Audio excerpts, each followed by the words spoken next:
नमस्कार। तथ्य में आपका स्वागत है। मैं हूं मनीष अवस्थी।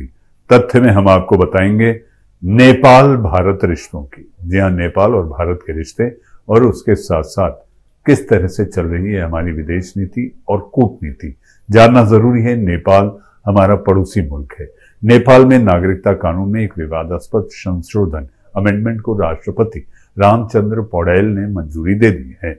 यह मंजूरी उस समय दी गई जब नेपाल के प्रधानमंत्री पुष्पकमल दहल प्रचंड अपने पहले विदेश यात्रा के दौरे पर भारत में हैं। इस कानून संशोधन को लेकर लंबे समय से बहस छिड़ी हुई थी। इससे पहले पूर्व राष्ट्रपति विद्यादेवी भंडारी ने संसद द्वारा दूसरी बार भेजे जाने के बावजूद मंजूरी नहीं दी थी। इस संशोधन का नेपाल की राजनीति पर सीधा असर होगा। ऐसा माना जा रहा है कि इस मंजूरी को लेकर चीन नाराज हो सकता है।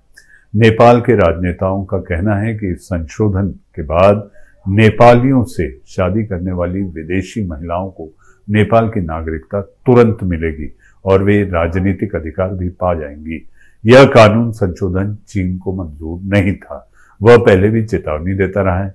चीन का कहना था कि इससे तिब्बती शरणार्थियों को नेपाली नागरिकता और संपत्ति का अधिकार दे सकते हैं। ऐसे में तिब्बती लोग भी नेपाल के नागरिक बन जाएंगे। दरअसल नेपाल ही भारत के बाद तिब्बतियों का दूसरा घर माना जाता है। जी हाँ, ये तथ्य है।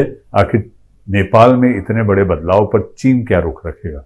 चीन के हिस्से के रूप में तिब्बत को दी है मान्यता। चीन और नेपाल के बीच 1955 में राजनयिक संबंध स्थापित हुए थे और एक साल बाद दोनों देशों ने एक संधि पर हस्ताक्षर किए थे, जिसमें नेपाल ने तिब्बत को चीन के हिस्से के रूप में मान्यता दी थी। चीन के कारण ही यह कानून संशोधन लगातार टल रहा था। नेपाल ने तिब्बतियों को शरण दी है और काठमांडू समेत नेपाल के कई हिस्सों में तिब्बती रह भी रहे हैं। पोखरा में भी कई राहत कैंप हैं। चीन इन शरणार्थियों पर नकेल कसना चाहता था। उसने नेपाल के साथ अपने संबंधों में इस बात का खास तौर पर जिक्र किया है।